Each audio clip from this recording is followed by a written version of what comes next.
Le développement de la compétence mettre à profit ses connaissances en sciences et technologies n'est pas une tâche simple. De par la composition du programme divisé en 4 univers très distincts et comportant chacun une énorme quantité de concepts. D'un point de vue global, on juge qu'un élève est compétent à mettre à profit ses connaissances lorsqu'il est en mesure d'appliquer et de mobiliser les connaissances qu'il a préalablement maîtrisées. Mais comment y arriver? Le ministère de l'Éducation propose un continuum en évaluation pour amener les élèves à passer de la maîtrise des connaissances à leur mobilisation.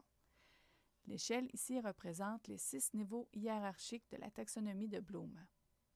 Selon cet outil, le premier niveau correspond à l'acquisition des connaissances, s'ensuit leur compréhension et enfin de leur application dans une tâche décontextualisée. Ces 3 niveaux représentent la maîtrise des connaissances. Lorsque nos élèves réussissent les tâches constituées de questions de connaissances, de compréhension ou d'application simples, ils sont prêts à passer à la deuxième partie du développement de leurs compétences, soit la mobilisation de ces connaissances. Pour y arriver, nous devons fournir aux élèves une tâche contextualisée, donc une tâche dans laquelle on retrouve une mise en situation.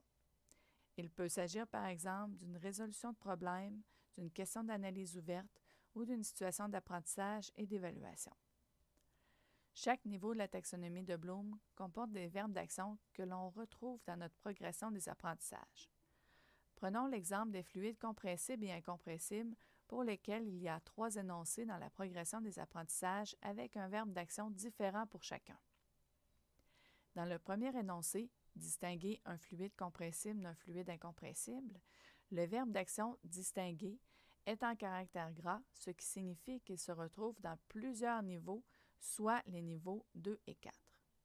Selon notre intention pédagogique, la question que nous formulerons pourrait donc servir d'une part à vérifier la compréhension de ce concept, donc la maîtrise des connaissances, par une question simple concernant les différences qu'il y a entre les 2 types de fluides, par exemple.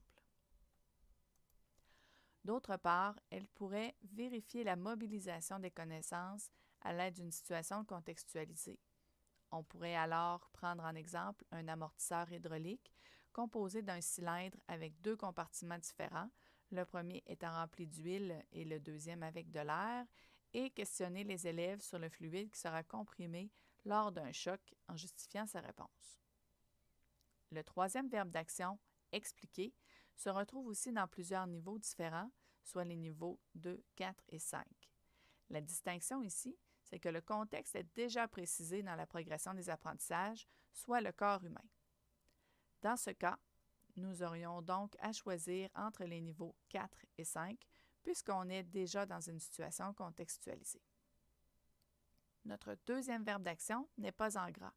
Il se retrouve donc dans un seul niveau, soit le niveau 1. Faisons maintenant le lien entre nos critères d'évaluation de la compétence et la taxonomie de Bloom. Nous pourrions donc dire que notre premier critère, interprétation appropriée de la problématique, correspond à un niveau de compréhension. En fait, pour que nos élèves puissent comprendre le problème qui leur est présenté, ils doivent maîtriser les connaissances nécessaires à sa compréhension. Notre deuxième critère, utilisation pertinente des connaissances scientifiques et technologiques, permettra d'évaluer la façon dont nos élèves mettent en application les connaissances qui leur permettront de bien analyser la problématique.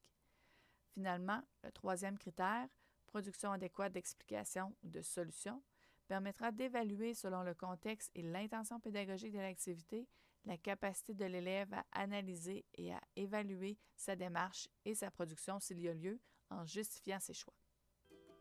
J'espère que ça vous éclaire davantage sur le développement de cette compétence.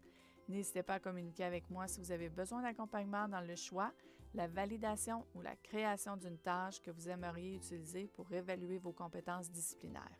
À bientôt!